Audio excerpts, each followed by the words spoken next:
I'm Corbett Wall with DV Auction, here with your feeder flash for Friday, September the 21st. We've got $1 million rain, multi-million dollar rain happening down here in the southern plains, especially across the Texas Panhandle, but going to go out into western Oklahoma Panhandle, southwest Kansas. I tell you what, we had some moisture there mid to late summer and was able to get the wheat planted. The wheat is up, but it needs drink. And I tell you what, it couldn't be any better timing. But here in the Amarillo area, they're calling 90% chance of 1 to 2 inches of rain on Friday. You just don't hear that. I mean, that's like Seattle or something. You don't hear that in Amarillo. But people, around here getting excited like they're fixing to watch a parade or something. They're just always excited about a good rain. But Tri-State Fair is going on. You always get a good rain during it one day. But it looks like it's coming on Friday and couldn't be at a better time. Let's look at the board on Thursday. October live cattle futures down 65 cents to end the day at 112.45. December down 7 cents at 117.90. October feeder cattle down 60 cents at 157.27. And the September was up 15 cents. It's got to keep pace with cash, because I tell you what, these sale barns are just roaring. But September ended the day at 155.67. Your grains were up pretty big there. Beans were up around 20 cents on Thursday and corn up around 6. But let's look at your fat cattle trade. Through Wednesday, only 7,300 head had traded.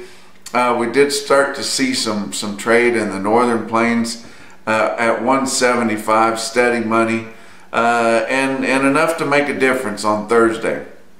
Iowa about 3,700 head, Nebraska 9,500 head, and that was just in the morning session. So probably most of your dress trade will have happened to here by the time we find it out in the northern plains on a dress basis at 175. There's been a little 111.5, which would be steady with last week's high in the northern plains. The southern plains has yet to move a hoof.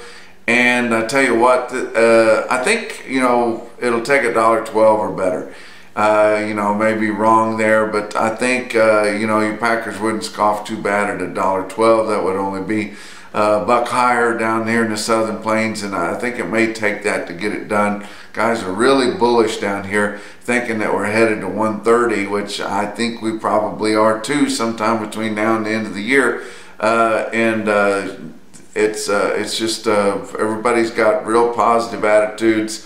They don't have a basis to work with. You remember I told you your spot October live cattle futures at 112.45. So even if they get the 112 in the bulk of your southern plains there, that they're still going to lose a half a dollar on their hedges. So they're going to be kind of tough to trade with and might dig their heels in pretty good, hoping that consolidated beef producers holds out for as much money as they can get. They didn't sell a whole lot of cattle last week.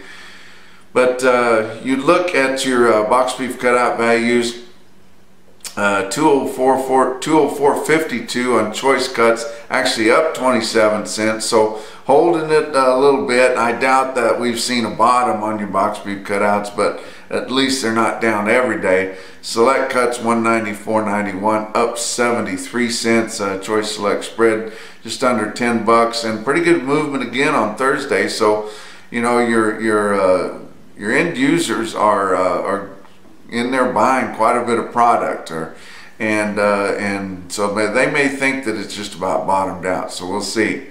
But we look at some of the after effects of Hurricane Florence there. 5,500 pigs and hogs dead so far is what we've heard, which is not a whole lot. It sounds like a whole lot, but I mean, there's those pig factories you drive by in that part of the country. There's a lot of pigs in there, guys, and I would have thought it'd have been a whole lot worse than that, and it may end up being worse than that by the time they get them all tallied up. They're still fighting the flooding there.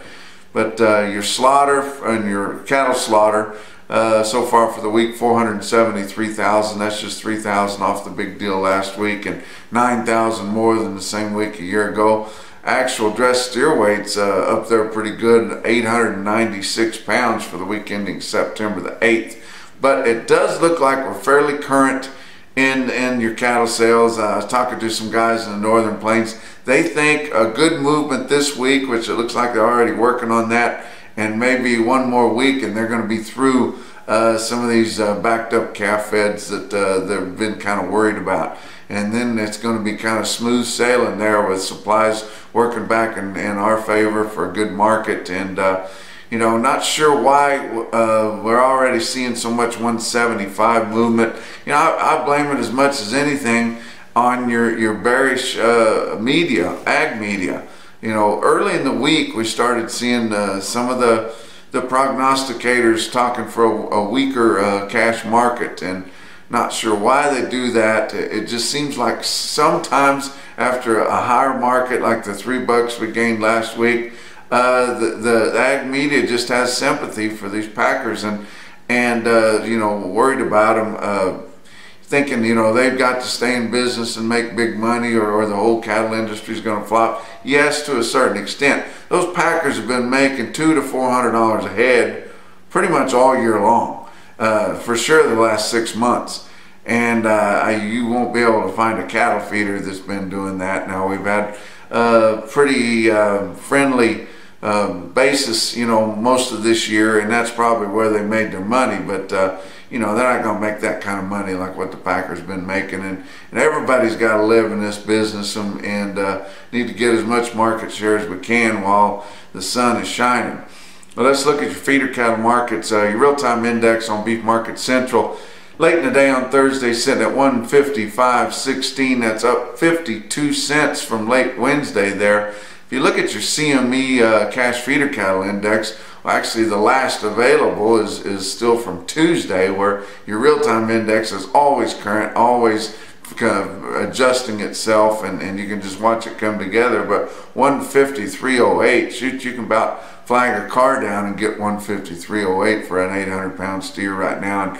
And your real-time index is right up there, pretty close with what your September feeder board is, just about 50 cents off of that. So I think we've got a good tool there and a good product. But you can watch that CME cash feeder cattle index. It'll jump back up there the next time it comes out published, and it'll be right in there tight with what your RTI is, especially with help from big sales on Thursday like Valentine, Nebraska, and Ogallala, Nebraska, and some of those.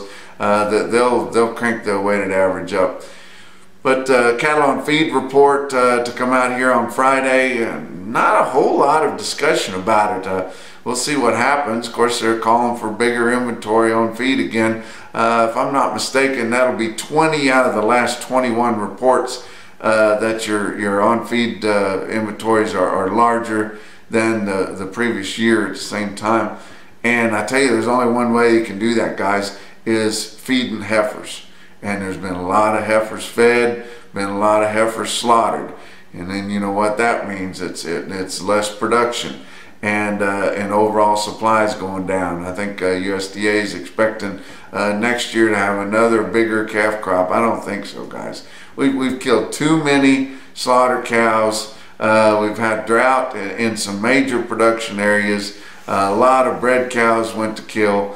And just hardly any heifers been being kept back, and then not a lot of heifers kept back so far this year. Now, if you guys now here in the last month or so are starting to think that there's going to be a demand for some of these bred heifers, and I think they're right, and so they are keeping some heifers. But by and large, you know, the big videos that happened this summer, they sold all the heifers on most all those. So I think we got some pretty smooth sailing to go here, and a good bright outlook for some pretty fancy prices for the next foreseeable future. And we sure saw some of those on Thursday. You look at some of your on-site in-the-ring auctions there on Thursday. Salina, Kansas, Farmers and Ranchers Livestock, 2,700 head there on Thursday. Steers $1 to $4 higher, spots as much as $8 higher. Ogallala, Nebraska had 3,500 head on Thursday. Compared to 2 weeks ago, they were mostly $3 to $5 higher.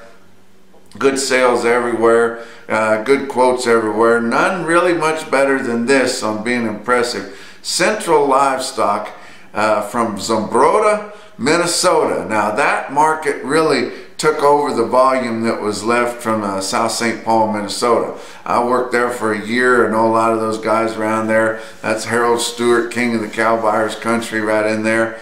And that Zumbrota pretty much took all that trade from South St. Paul stockyards whenever they shut it down. But man, I don't remember them selling feeder cattle like this. 60 head of steers, 823 pounds at 167 and a quarter. Wow. One of my friends there in the central western part of Missouri there at Mocan Livestock Market in Mocan, yeah, just like the name indicates, it's right on the Missouri-Kansas border there at Butler, Missouri.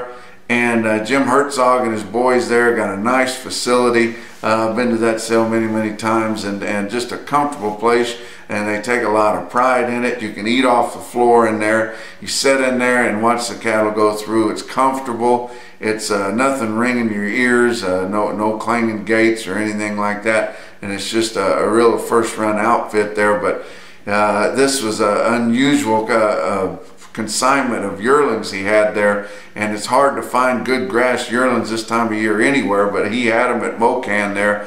Had 3 loads come off the Roy Akers estate there. Roy Akers is kind of an icon in Missouri livestock industry for a long time. He's passed away, but he had a world of grass out there and had these yearlings here turned out on him. They were all black, all good green kind, just hard yearlings, long tails, but had 3 big loads of them. He sold them individually with some one deal weighing 858 at 157.35.